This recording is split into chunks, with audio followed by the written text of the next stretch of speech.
మీరు ఏ ల్యాండ్ కొన్నా గానీ ప్రీవియస్‌గా సర్వే నంబర్‌తో మీకు రిజిస్ట్రేషన్ అవుతుంది. ఒక 10 ఎకర్స్ ల్యాండ్ ఉంటే మీకు ఒక 4, 5 సర్వే నంబర్స్ ఉండొచ్చు ఇదివరకు. ఆ సర్వే నంబర్స్‌లో ఉన్నప్పుడు ఎక్కువ శాతం 90% డిస్ప్యూట్స్ ఏంటంటే పక్క ల్యాండ్ వాళ్ళు మా బౌండరీ ఇక్కడ వరకు ఉంది, లేకపోతే ఇక్కడ వరకు ఉంది అనేది ఇదే 90% ప్రాబ్లమ్స్ వచ్చాయి. దీన్ని just digitalization of land records ద్వారా రీసర్వే చేసి ఈ 10 ఎకర్స్‌ని శాటిలైట్ మ్యాపింగ్‌తో మనకి క్లియర్ బౌండరీస్ ఫిక్స్ చేసి LPM number land parcel map అని చెప్పి గవర్నమెంట్ ఇష్యూ చేస్తుంది. సో మీ 10 ఎకరాలకి ఈ రోజున ఒకే ఒక ఎల్‌పిఎం నంబర్ ఉంటుంది.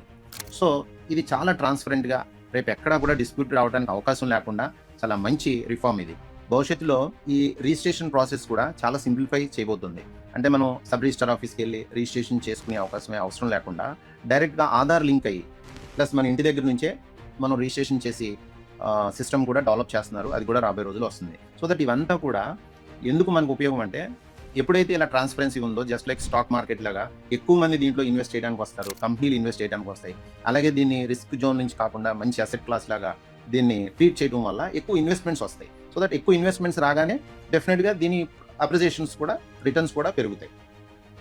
ఇలాగ ఈ ల్యాండ్ డిస్ప్యూట్కి సంబంధించి మీకు ఏదైనా ప్రీవియస్గా మీరు కొన్న ల్యాండ్లో కానీ ఇంట్లో కానీ ఉంటే మీరు డెఫినెట్గా మా సర్వీసెస్ తీసుకోవడానికి కానీ లేకపోతే మా అడ్వైస్ కానీ మీరు డెఫినెట్గా మమ్మల్ని రీచ్ అవ్వచ్చు.